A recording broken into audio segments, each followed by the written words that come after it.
네, 요한계시록 8장 1절에서 5절 기도의 향연이라는 제목으로 여러분 말씀 전합니다. 우리가 지금 이제 1장에서 7장까지 지나왔어요. 중복되는 많은 말씀도 있었고 또 이 계시의 말씀이 강조하시는 바가 무엇인지도 우리가 배워왔습니다. 우리가 7장을 한번 다시 보면 7장에서 땅의 사방의 바람을 붙잡아서 이 바람으로 하여금 땅이나 바다나 각종 나무에 불지 못하게 하는 권세를 받은 사방에 있는 네 천사를 우리가 봤죠. 이 네 천사가 바람을 붙잡는 권세를 행하기 전에 또 다른 천사가 나타나서 그 14만 4천 명에게 하나님의 인을 쳐야 되니 라고 이야기하면서 잠시 보류하는 그런 장면을 봤습니다. 그렇게 하나님의 인을 가지고 온 천사가 14만 4천 명에게 인을 치고 나자 그 뒤에 나온 이들이 능히 셀 수 없는 흰옷 입은 큰 무리가 등장을 하는데 이들이 순교자다. 마지막 구원 열차를 탄 사람들이다. 이렇게 말씀을 드렸습니다. 자, 이 능히 셀 수 없는 흰 무리의 큰 수, 마지막 구원 열차가 이제 하나님 나라로 떠났어요. 그럼 이 땅에는 이제는 더 이상 열차가 존재하지 않습니다. 더 이상 구원 열차가 존재하지 않아요. 그때 가서 내가 회심을 하고 나도 하나님의 자녀가 되기를 원한다 회개해도 이미 소용없는 거예요. 이 기차는 다 떠나가 버렸습니다. 다시 오지 않아요.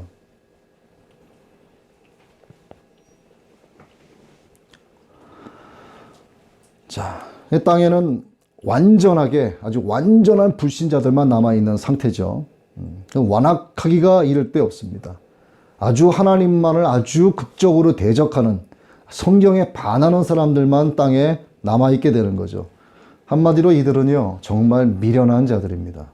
정말 우둔한 자들이에요. 더 이상 하나님의 구원의 은혜를 받을 수가 없고 이미 하나님의 구원의 은혜는 다 떠나갔어요. 하나님께서는 이러한 재앙이 지금까지 쭉 오는 동안에도 계속 하나님의 은혜를 베푸셔서 그 가운데서 구원받을 자들을 찾으시고 계시는 거예요. 이 상황까지 오기까지도 깨닫지 못하면 더 이상은 이제 길이 없는 겁니다. 이것은. 왜? 남아있는 사람들은요 아직도 자기들이 발붙이고 사는 이 땅에 신락 같은 기대를 갖고 있는 사람들이에요. 하나님을 향한 기대, 예수 그리스도께서 나의 구세주가 되신다라고 하는 그 영원한 가치에 대해서는 일절 생각을 못하는 사람들입니다. 그들의 생각이 아예 땅에 깊이 뿌리 박혀 있기 때문에 뽑을 수가 없어요. 그것을. 이 난리, 이 재앙만 잘 지나고 나면 어떻게 해서든 이 난리 가운데서 살아만 난다면 어떻게든 회복이 되겠지라고 생각하는 사람들. 그래서 그 파리 같은 목숨 지키려고 산으로 숨어들고 땅으로 깊이 파들어가는 겁니다. 그건 무슨 소용이 있겠어요? 남아있는 사람들 가운데는 예수님을 생각하는 사람, 하나님의 복음을 생각하는 사람, 천국과 지옥을 생각하는 사람, 이 재앙이 하나님의 진노로부터 나온 심판이다라고 하는 것을 생각하는 사람 전혀 없어요. 이 재앙 끝에 있을 영원한 형벌을 생각하는 사람이 단 한 사람도 없습니다. 생각조차 못하는 거죠. 왜? 그럴 일은 없다라고 생각하는 거죠. 이 세상이 전부고 그래서 욜로를 부르는 것이고 그래서 까르페 디엠을 부르는 거예요. 여기만 존재하는 겁니다. 자, 그래서 이제 7장의 네 천사는 14만 4천의 인을 치고 능히 셀 수 없는 흰옷 입은 큰 무리가 등장을 하고 구원 열차를 타고 마지막 그 열차를 타고 하나님 나라로 간 뒤에 그 다음에 이제 사방에 서 있는 네 천사가 바람을 붙잡게 되는 거죠. 자, 바람이 멈춰졌다라고 하는 것은 아주 고요해졌다라고 하는 걸 의미하죠. 여러분, 고요하다라고 하는 것은요, 평안함을 불러오기도 하지만 바람 소리조차 들을 수 없는 고요함이 지속되면 굉장히 무서운 거예요, 이건. 막 우르릉 쾅쾅 터지는 그런 천둥소리, 번개가 치는 소리도 두려움의 공포의 대상일 수 있지만 이것보다 저는 더 무섭다고 생각하는 것이 극한 고요함. 요한계시록 8장 1절을 보죠. 일곱째 인을 떼실 때에 하늘이 반시간쯤 고요하더니 라는 말씀이 기록되어 있습니다. 자, 이 고요함 이전에 어떤 일이 있었어요? 이 땅에 남아있는 자들은 지진, 또 화산, 어떤 핵폭발, 내전, 내란, 국제 간의 전쟁, 건물들의 붕괴, 이로 인해서 나타나는 검은 연기, 버섯구름, 이러한 어두운 하늘을 가리우는 이러한 연기들로 인해서 검은 해가 보이고 달이 붉게 보이고 터지고 갈라지고 무너져 내리는 등의 이런 엄청난 난리의 소리들로 사람들이 굉장히 괴로워했을 거예요. 그런데 갑자기 아무 소리도 들리지 않습니다. 그 고막이 찢어질 정도로 난리를 치는 그 가운데 어느 순간 갑자기 아무 소리도 안 들려요. 바람 소리조차 들리지 않는 이 상황이 이제 전개가 되는 겁니다. 생각하겠죠. 이제 모든 것이 끝났나? 라고 순간적으로 생각할 수 있겠지만 이것이 1분, 2분, 5분, 10분 계속 지속이 되니까 이제 안도감과 평안함이 아니라 이전에 느낄 수 없었던 아주 밑바닥에서부터 올라오는 정말 악소리조차, 자기의 숨소리조차 낼 수 없는 그런 극한 공포가 밀려오기 시작을 하는 거죠. 특히 이 8장 본장에서는 나팔 소리가 울리기까지 하늘이 반시간쯤 고요해졌다라고 하는 장면을 서술한 이후에 첫째부터 넷째까지의 나팔 소리가 울린 후에 벌어지는 광경에 대해서 묘사를 하고 있습니다.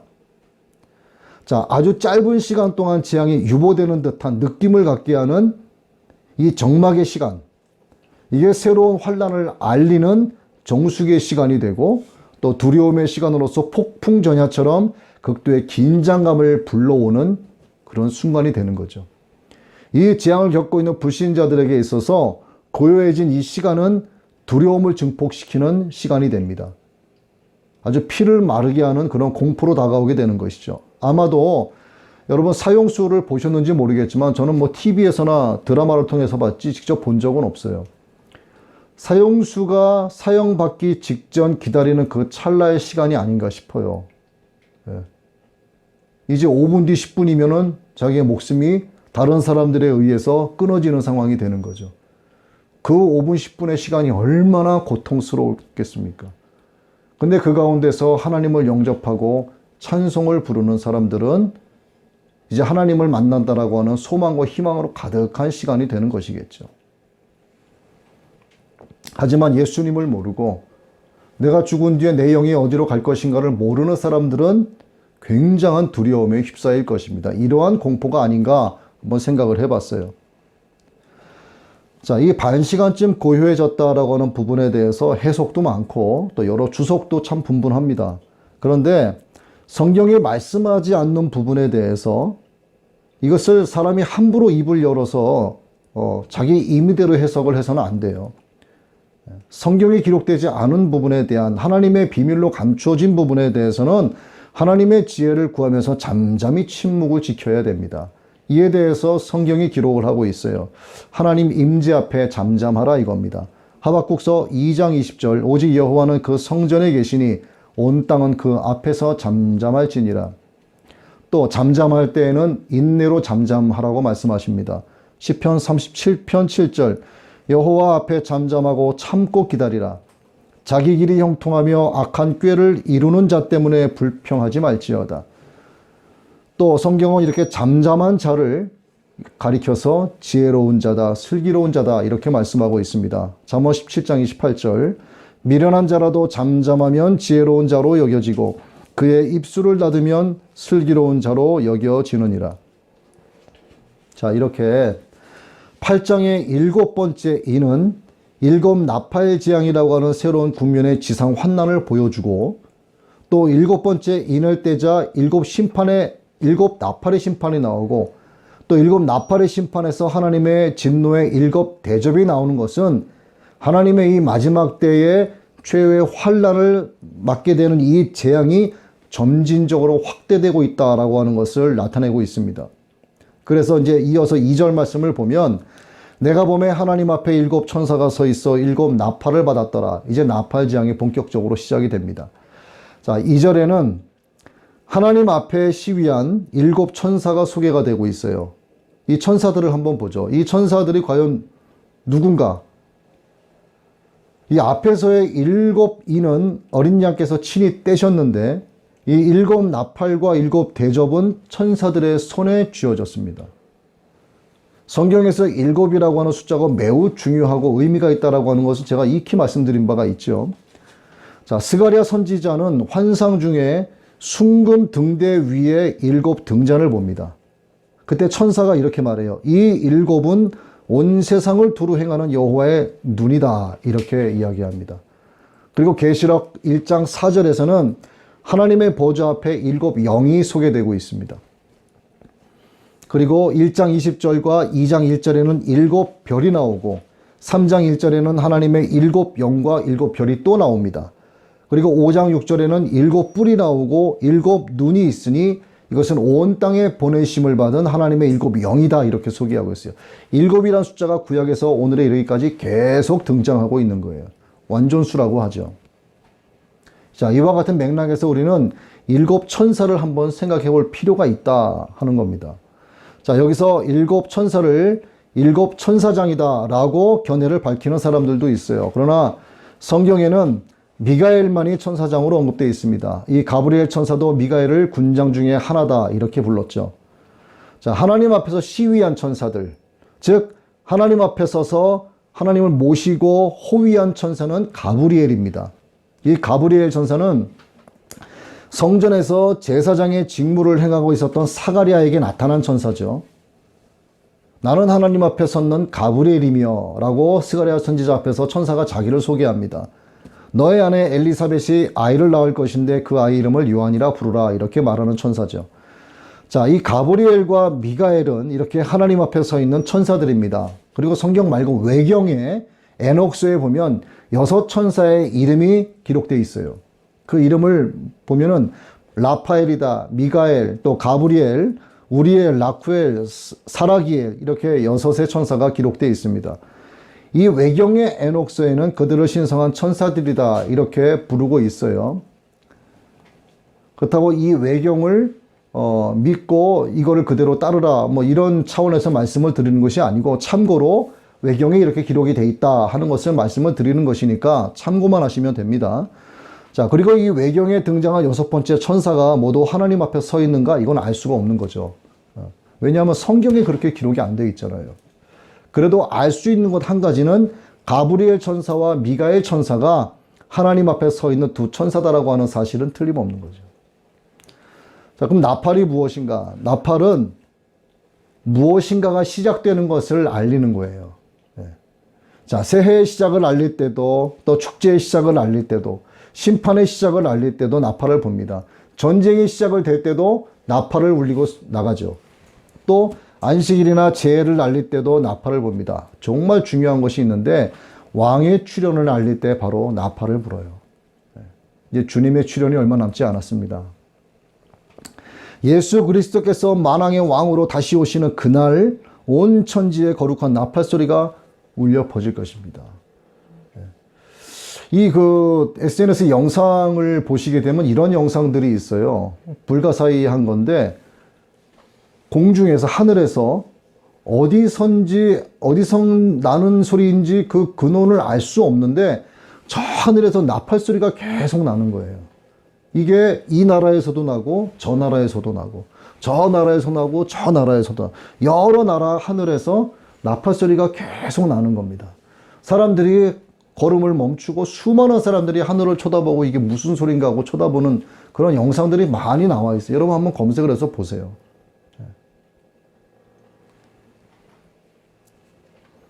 이 7 천사는 종말론적인 심판으로 가는 재앙의 시작을 알리기 위해서 순차적으로 나팔을 붑니다. 재앙은 천사들이 부는 나팔 소리와 함께 각기 다른 모습으로 이제 임하게 되는 거죠. 자, 오늘 그 8장에 기록된 넷째 나팔까지의 재앙은 총체적 재앙의 3분의 1에 해당이 되는 재앙이에요.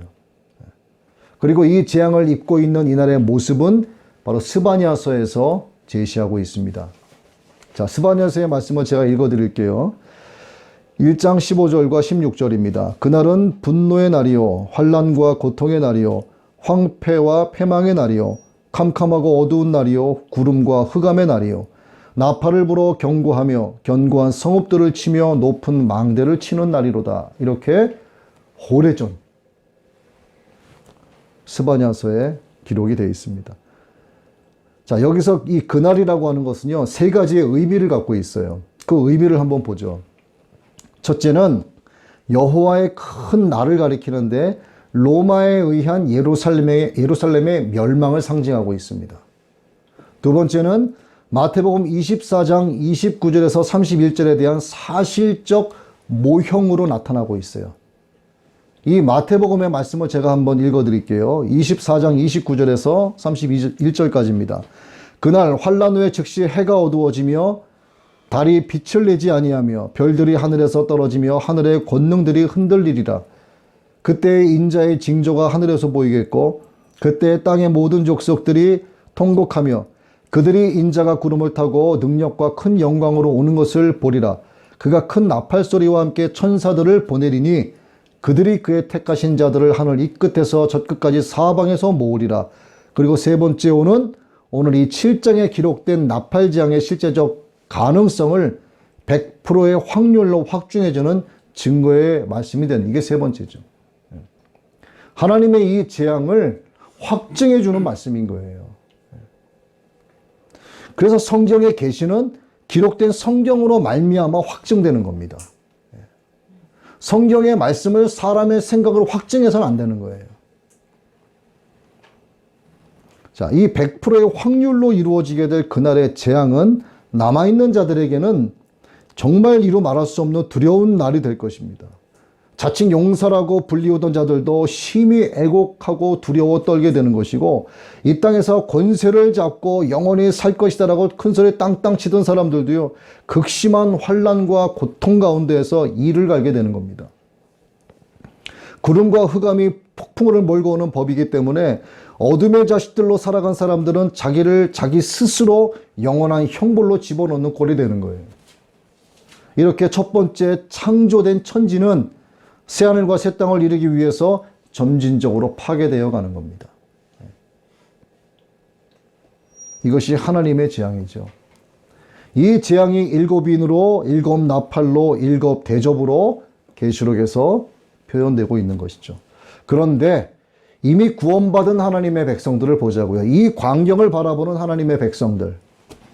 새 창조의 역사가 이루어지는 과정으로 보이는 거예요. 자, 동일한 한 장면입니다.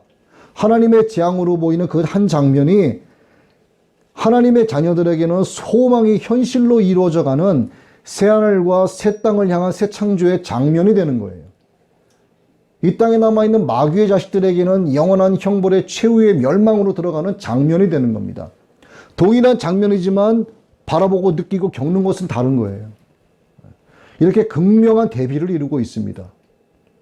이 극명한 대비가 무엇을 말하는가?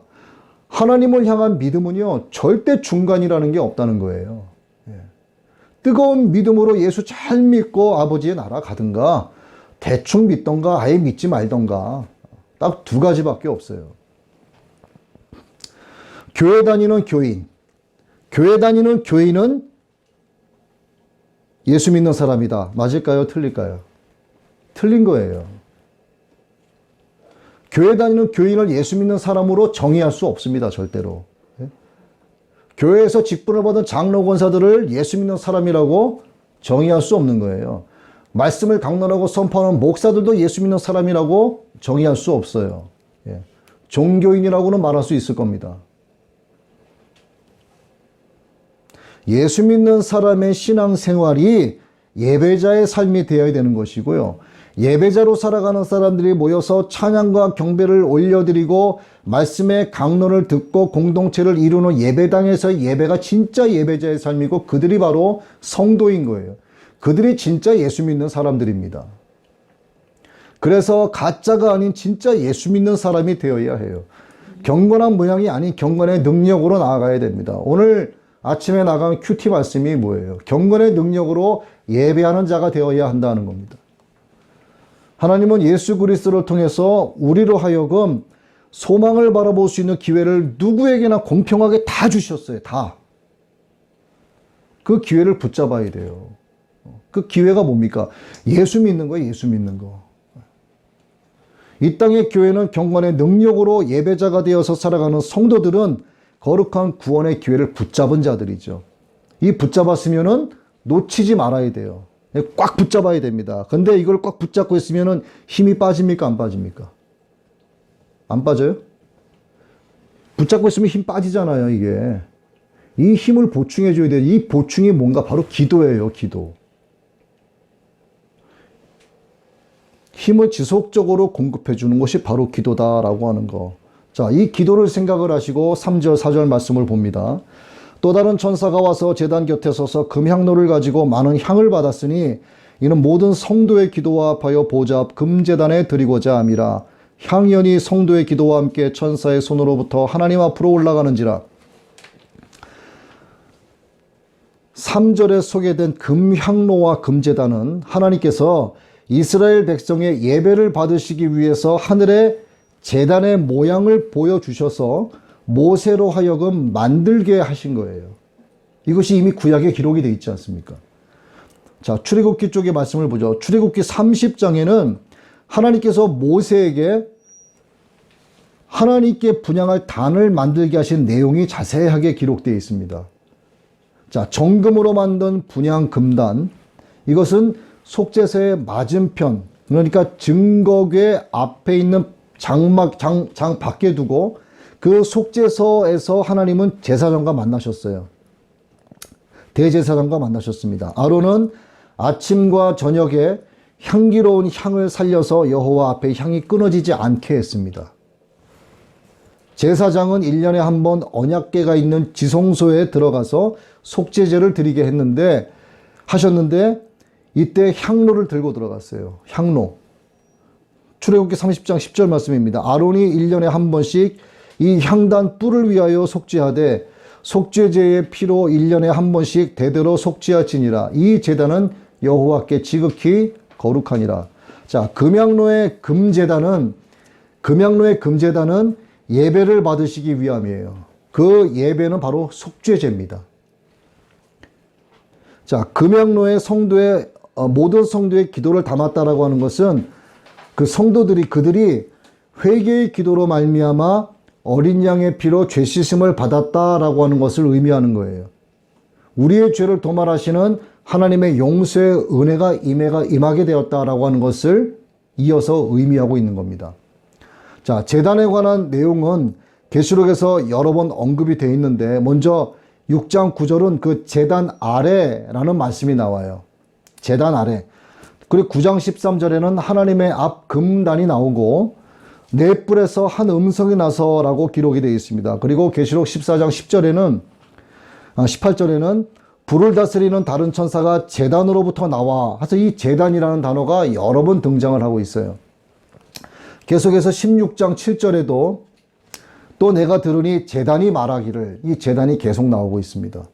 주 하나님 곧 전능하신 이시여 심판하시는 것이 참되시고 의로우시도다 하는 등의 이 제단에 대한 말씀이 성경 곳곳에 구약에서부터 계시록에 이르기까지 여러 군데 기록되어 있는 것을 볼 수가 있습니다.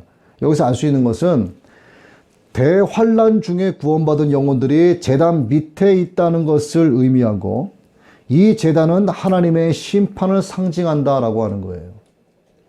모두가 하나님의 심판 아래에 있다라고 하는 것을 이야기하는 겁니다.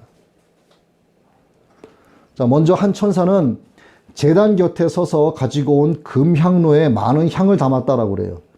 이 금향로는 구약시대의 제사장이 성막으로 들어가면서 사용했습니다. 말씀드렸죠, 지금. 제사장은 제단에서 숯을 조금 떠서 금향로에 넣었고 거기에 향을 조금 첨가했어요. 그림이 그려지십니까, 이게? 자, 그래서 향로에 연기가 피어오르겠죠. 그럼 이 향기가 날까요, 안 날까요? 향을 부었으니까 향이 나겠죠. 이 제단 앞에 금향로를 흔드는 거예요. 이렇게. 향기가 나게. 그리고 백성을 위해서 기도했습니다. 그림이 그려지시죠? 자, 땅의 성막 제도와 관련된 제사장의 이러한 행동은 하늘나라에서 펼쳐지는 일에 대한 사실적 모형이 되고 있는 거예요. 구약시대 대제사장이 숯을 담은 향로에 향을 넣고 흔들어서 향기나는 연기가 되게 한 것과 오늘 본문 말씀에 제단 곁에 선 천사가 금영날을 갖고 와서 모든 성도의 기도, 향을 담아 하나님께 드리더라. 똑같아요, 안 똑같아요? 똑같지 않습니까? 다시 한번 볼게요. 피오르는 향로의 연기는 바로 성도들의 기도다 이거예요. 그리고 기도가 하나님께 어떻게 상달되는가 하는 것을 보여주고 있는 거예요.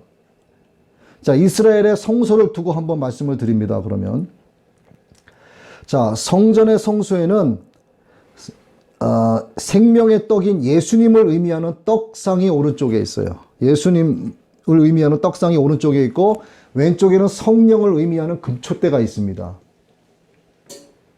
그 앞에는 금으로 된 향단이 있어요. 그리고 향단 앞에는 하나님이 임재해 계시는 언약궤가 있습니다. 자, 떡상과 금촛대와 언약궤의 중간에 있는 이 향단이 성도들이 드리는 기도를 의미한다 이 말이에요. 그래서 이거는 기도하는 자는 보혜사 성령님의 도우심과 성자 예수 그리스도로 말미암아 성부 아버지 하나님께 나아갈 수 있다라고 하는 것을 보여주는 거예요.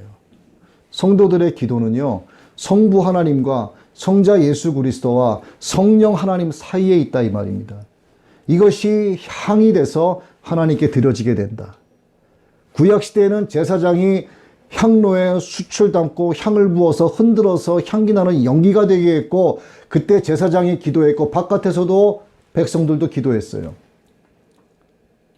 오늘 계시록에 나온 천사의 모습은 제단 곁에 선 천사가 향로에 모든 성도의 기도를 담고 향을 담아 하나님께 드리기. 장면이 똑같은 거예요.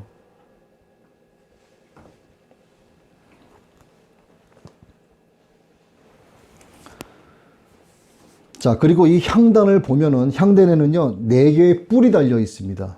이게 의미하는 바가 있어요.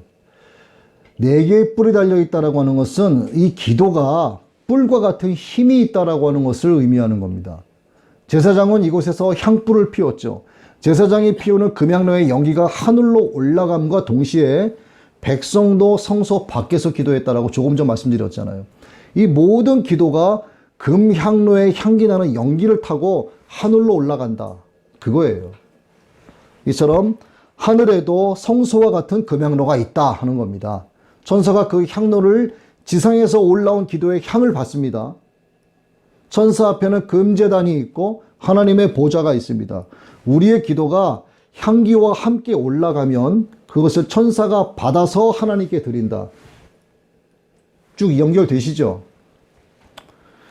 자, 우리의 기도가 어떻게 하나님의 보좌까지 올라가는가에 대한 이 기도의 영적 상달 과정이라고 볼 수 있는 거예요. 이것이 하나님의 제단 곁에는 성도들의 기도를 담는 금향로가 놓여져 있는 것으로 나타나 있습니다. 물론 이 같은 요한의 계시는 상징적인 의미가 들어있는 것이라고 볼 수 있겠지만 우리의 드리는 이 기도가 결코 헛된 것으로 메아리쳐서 소멸되지 않는다라고 하는 것을 나타내는 거예요.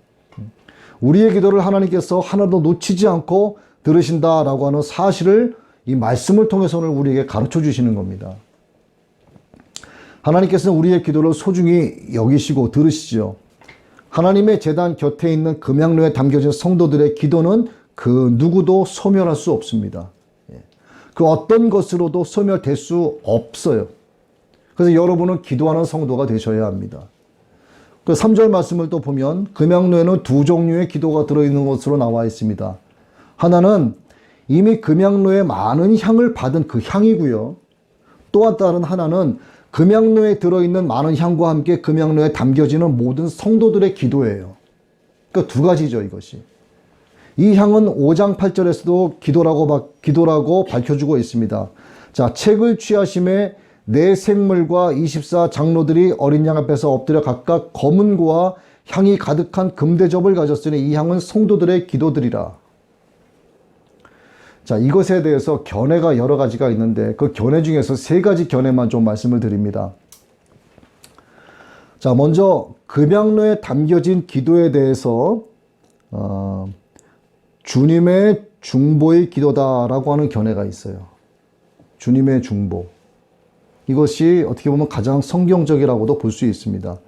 자, 우리가 올려드리는 기도는 예수님, 우리 주님의 중보의 기도에 의해서 하나님께 상달되기 때문이에요. 우리가 예수님의 이름으로 기도하기 때문에 그렇습니다. 그래서 주님은 요한복음 14장 13절에서 이렇게 말씀하세요. 너희가 내 이름으로 무엇을 구하든지 내가 행하리니 이는 아버지로 하여금 아들로 말미암아 영광을 받으시게 하려 함이라 이렇게 말씀하셨죠. 그리고 이어서 14절에서도 똑같은 말씀을 한 번 더 하셨습니다. 내 이름으로 무엇이든지 내게 구하면 내가 행하리라. 13절에도 14절에도 똑같은 말씀을 반복하신 거예요. 자, 이 성도들의 기도는 예수님의 이름으로 구해야만 금양로에 담겨져서 하나님 앞에 상달된다라고 하는 견해입니다. 이때 담겨지는 향이 바로 예수 그리스도의 중보다 이 말이죠. 즉 주님은 기도의 목적에 부합되는 만반의 준비를 하고 계신다는 것입니다. 문제는 무엇인가? 성도들이 기도하지 않는 거예요. 주님은 중보자로서의 모든 책임을 다하십니다. 그러나 성도가 기도하지 않는 거예요. 너희가 한시도 깨어 기도할 수 없느냐? 이것이 제자들에게만 주님이 하신 말씀이냐? 아니죠. 오늘 우리에게 하시는 말씀인 거예요. 기도하지 않는 사람들은 기도하지 않고 자기의 기도를 하나님이 안 들어주신다 이렇게 말하죠. 기도하지 않는 사람들이 그렇게 이야기해요. 또 기도의 자리에 앉았다고 해도 그 시간이 어떤 종교적인 형식을 갖춘 자위적 시간이다 한다면 그건 기도했다라고 볼 수가 없는 거예요. 1시간, 2시간 앉아 있어도 그건 기도한 게 아니에요. 여러분, 친한 친구에게 돈을 빌리고요. 이웃 사람에게 어떤 도움을 요청해도 지나가는 사람들에게 어떤 도움을 요청해도요. 상대가 거절하든 응하든 반응을 보일 때까지 합니다. 사람에게도 이렇게 하느니 하물며 보좌에 앉아 계신 하나님 앞에 기도 올려드리는데 낙심하고 낭망해서 기도해야 되겠습니까? 사람이 자기가 시간을 정해서 기도하는 것은 그렇다고 자기의 때에 응답이 없다고 기도에 응답이 없다고 단정 짓는 것은 잘못된 것이죠. 자, 창조주 하나님께 기도하는 기도의 자세는 불의한 재판관과 공의의 하나님이라고 하는 극명한 대칭 구조로 되어 있는 이 누가복음 18장의 기도 예화를 통해서 우리가 배울 수가 있는 거예요. 이 예화가 뭡니까? 우리가 그러니까 목요 예배 때인가 그때도 말씀드린 것 같은데 정당한 기도에 대한 하나님의 응답은 필연적이다라고 하는 것을 강조하는 예화가 바로 이 불의한 재판관에 관한 예화란 이 말이죠. 이 예화가 시작되는 말씀에 우리가 주목해야 돼요. 이 예화가 시작되는 말씀이 이렇게 기록되어 있습니다. 항상 기도하고 낭망하지 말라. 응답이 있을 때까지 기도하라 이 말이에요. 항상 기도하라. 이건 데살로니가전서 5장 17절의 말씀이죠. 쉬지 말고 기도하랍니다. 낭망하지 말라가 뭐예요? 낭망하지 말란 말 그대로 항상 기도하랍니다. 그리고 이 모든 기도를 우리의 중보자이신 예수 그리스도의 이름으로 기도해야 한다 하는 것이죠. 그리고 두 번째 견해는 천상에 있는 성도들도 기도하고 있다라고 하는 사실. 그 기도가 이 금양로에 담겨져서 성도들의 기도와 함께 향연이 되어 하나님 앞으로 올라갈 것이다. 이미 천상에 있는 성도들의 기도, 이 땅에서 기도하는 우리들의 기도가 하나가 된다. 뭐 이런 견해예요, 이것은. 이 견해는 어떤 말씀을 근거로 하고 있냐면 6장 9절의 말씀을 근거로 하고 있습니다. 다섯째 인을 떼실 때 제단 아래서 간구하는 순교자들이 기도하는 장면을 보고 이러한 견해를 낸 거예요. 즉 어린 양과 하나님의 영광을 위한 기도와 또 세상에 대한 심판과 주님의 재림을 촉구하는 간구가 그곳에서 계속되고 있다라고 하는 것을 말하는 겁니다. 오늘 우리가 날마다 하나님 앞에 기도 올려드리는 것처럼 천상에서도 그러한 기도가 지금 계속 되어지고 있다. 이것과 이것이 합쳐진 것이다 라고 하는 견해가 두 번째 견해라 이 말입니다. 세 번째 견해는 많은 향을 받았다라고 하는 말씀을 근거로 하는데 7년 환난까지 성도들이 주님의 재림과 하나님의 심판에 대해서 간구한 기도가 향연이 되어서 금양로에 담겨져 있던 것으로 해석하는 견해입니다. 또 다른 기도는 이 계시록 7장 15절의 말씀인데 첫째 화에 큰 환난을 만난 흰옷 입은 성도들이 하나님의 성전에서 밤낮 하나님을 섬기는 가운데 기도함으로써 금양로에 채운 주님의 재림을 대망하는 모든 성도들의 기도다라고 보는 견해인 거예요. 이것 말고도 여러 가지가 있는데 지금 이 말씀드린 첫 번째, 두 번째, 세 번째 견해 중에서 가장 그래도 성경적인 것이 첫 번째 견해라고 볼 수가 있는 겁니다. 우리가 늘 기도하되 예수 그리스도의 이름으로 기도하는 것.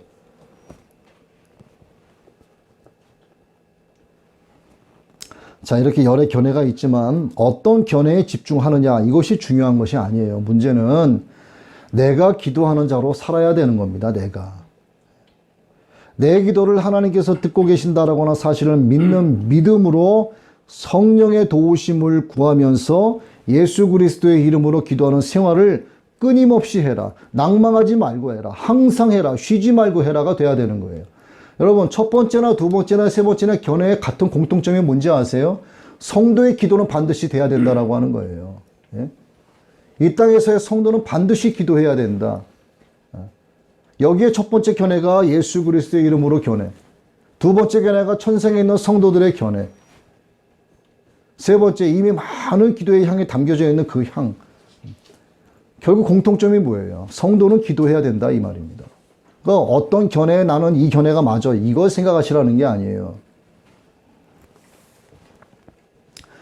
사도 요한을 보시죠. 이 요한계시록을 주님으로부터 계시받아서 기록한 사도 요한은 2000년 전에 이 종말에 관한 계시를 다 받고 마감을 하면서 뭐라고 이야기하느냐? 아멘, 주 예수여 오시옵소서라는 간절한 기도로 마무리합니다. 데살로니가 교회 성도들도 주님의 다시 오심을 기다리는 생활을 하고 있었어요. 그 당시의 교인들, 성도들도. 데살로니가서 3장 13절, 4장 15, 18절에 나오는 말씀을 보면 그 당시 주님의 재림을 간절히 대망한 그들의 생활 중에 드린 기도의 제목도 주님의 재림에 관한 것이었어요. 2000년 전 그 당시의 성도들도 주님의 재림에 관한 기도를 많이 했습니다. 고린도전서 1장 7절의 말씀에 고린도 교회 성도들도 주님의 재림을 소망하면서 기도했어요. 이처럼 천상과 지상의 모든 성도들의 기도가 하나가 되어서 이 둘이 합해서 보좌 금단에 들어지게 된다고 이야기하는 것. 또 우리의 기도와 주님의 중보되심이 하나가 돼서 향이 돼서 하나님께 드려지는 상달되는 기도가 된다라고 하는 것. 이 기도에는 주님의 재림을 소망하는 기도가 들어가 있어야 됩니다. 근데 여러분들이 기도를 하실 때는 이 기도도 반드시 해야 되겠지만 기도를 바르게 해야 되죠. 바르게. 성도들이 하나님께 드리는 합당한 기도는 소멸되어 사라지지는 않습니다. 그러나 공허한 기도 있죠. 중언부언하는 기도, 의심하는 기도, 정욕적인 기도. 이건 금양로에 담겨질 수 있는 그 양질의 기도라고 볼 수가 없어요. 어떻게 그 귀한 그릇에 이 잘못된 기도를 담을 수가 있겠습니까? 담을 수가 없는 거죠. 여러분, 접시에 손님한테 음식을 접대하시면은 딸기를 예쁘게 씻어도 좋은 거 이렇게 꺼내놓지, 이렇게 물러진 거는 제껴놓지 않습니까? 똑같은 거예요.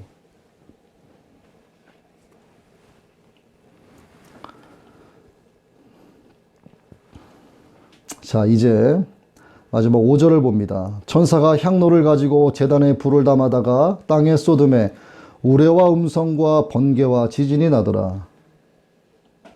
자, 하나님은 천사들로 하여금 기도를 담은 그 향로의 제단에 불을 담아서요, 어디에다, 땅에다 쏟아버리신다고 해요. 이게 필요 없다의 의미일까요? 그렇지 않습니다. 그러자 지상에 어떤 현상이 나타나는가? 바로 우레와 음성과 번개와 지진이 난다고 합니다. 이것이 의미하는 바는 우리의 기도가 천둥과 같고 번개와 같고 지진과 같은 힘이 있다라고 하는 것을 상징하는 거예요. 이걸 상징하는 겁니다. 성도들을 핍박하는 불신자들에 대한 하나님의 심판을 보여주는 거예요. 자, 기도가 구속사의 마지막에 있을 심판의 역사에서 얼마나 중요한 역할을 하고 있는가를 보여주는 겁니다. 여러분이 하나님께 올려드리는 모든 기도가 하나님의 구속사의 심판에 적용이 된다라고 하는 거예요. 이것이 바로 우리의 기도는 마지막 심판의 때와 연결이 되어 있다라고 보는 겁니다. 그러니까 여러분 기도하셔야 돼요, 안 하셔야 돼요? 하셔야 된다니까요. 하셔야 돼요. 그래서 보자고요. 기도는요, 이 지옥을 움직이는 힘이 있어요. 지옥. 이상하죠? 왜 지옥을 움직이는 힘이 있을까? 제대로 된 기도는 지옥을 움직입니다. 즉 이것은 뭐냐면 마귀를 움직이는 거예요. 마귀. 제대로 된 기도는요, 기도의 화살이 마귀의 심장 언저리에 막 갖다 쏴버리니까 이 마귀가 가만히 있겠어요? 일어나서 난리를 치는 겁니다. 저는 기도하지 못하게 하려고 여러 가지 시험과 어려움을 막 주는 거예요. 예. 기도의 응답이 없다라고 자꾸 꼬시면서 기도 그만하라고 꼬셔버리는 겁니다. 이걸 저는 지옥을 움직이는 기도다라고 말씀드리는 거예요. 그런데 지옥을 움직이는 기도로 끝나면 그게 기도일까요? 그건 기도가 아니에요. 왜 지옥만 움직이는 기도로 끝나서는 안 되는가? 낭망하는 기도, 포기하는 기도하면 지옥까지만 움직이는 기도가 되는 거예요. 마귀만 움직이는 기도로 끝나면 안 되는 거예요. 그래서 기도는 낭망하지 않고 계속 해야 됩니다. 그렇게 되면 누가 움직일까요? 진짜 낭망하지 않고 포기하지 않는 기도는 하나님을 움직이는 거예요, 기도가. 성도들의 기도를 통해서 하나님께서 친히 역사하시기 때문입니다. 그래서 이처럼 기도는 세상 사람들은 상상할 수 없는 엄청난 힘을 갖고 있는 거예요. 여러분들이 하다 많은 기도는 마귀만을 움직이고요. 여러분들이 낭망하지 않고 포기하지 않고 하는 기도는 하나님을 움직이는 거예요. 그래서 나 기도 못하게 하려고 움직였던 마귀까지도 짓밟아 버리시는 겁니다. 그래서 기도는 포기하셔서는 안 된다는 겁니다.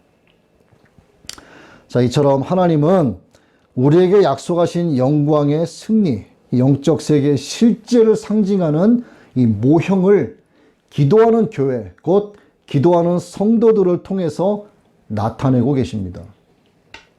여러분 모두가 그래서 마지막 때 끊임없이 포기하지 않고 기도하는 기도의 전사들이 되시기를 바랍니다. 여러분 기도가 예수 그리스도의 이름의 향기와 함께 거룩한 기도의 향연으로 하나님 앞에 상달되어지기를 주님의 이름으로 축원합니다. 아멘.